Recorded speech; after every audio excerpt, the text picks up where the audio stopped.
যদি শান্তিতে থাকতে চান তাহলে এই 5 ব্যক্তির নিকট হইতে দূরে থাকুন। আসসালামু আলাইকুম। সবাই কেমন আছেন? আশা করি আল্লাহর রহমতে সবাই ভালো আছেন। আমিও আপনাদের দোয়ায় ভালো আছি।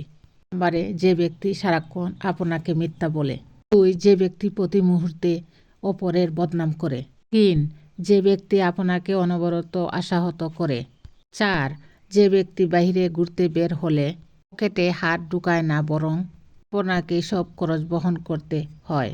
5, যে ব্যক্তি বিপরীত লিঙ্গের মানুষ দেখলে তাদেরকে খুশি করার জন্য আপনাকে অপমান করে। আমি এই শহরের সবচেয়ে ধনী ব্যক্তিদের দেখেছি, তাহারা খুব সাধারণ গাড়িতে চলাফেরা করেন।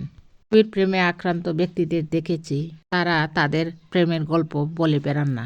সবচেয়ে দানশীল ব্যক্তিদের দেখেছি, কেউ তাদেরকে চেনে না।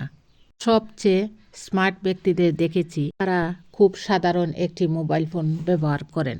আমি বলতে চাই, মানুষের বাহিরের চাকচিক্য দেখে ধোঁকায় পড়বেন না।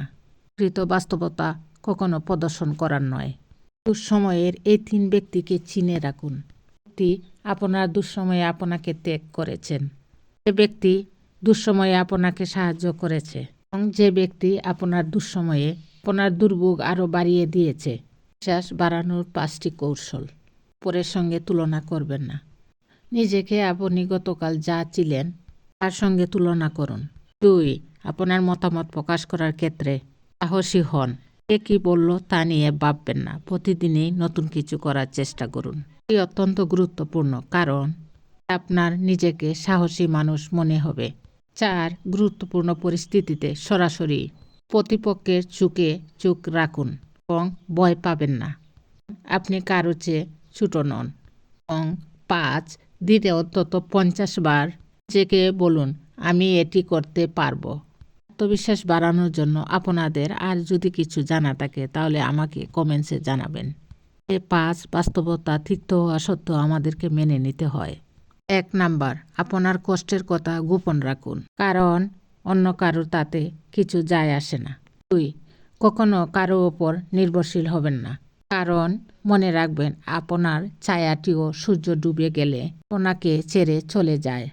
3, মাত্রা অতিরিক্ত ক্ষমাশীল, দয়ালু ও পরোপকারী হতে যাবেন না। মানুষ এসবের মূল্য দিতে জানে না, তারা আপনার ক্ষতি করবে। 4, যদি প্রতিশ্রুতিশীল আচরণ দেখতে না পান তাহলে সেটা ভালোবাসা নয়, তাকে ত্যাগ করুন।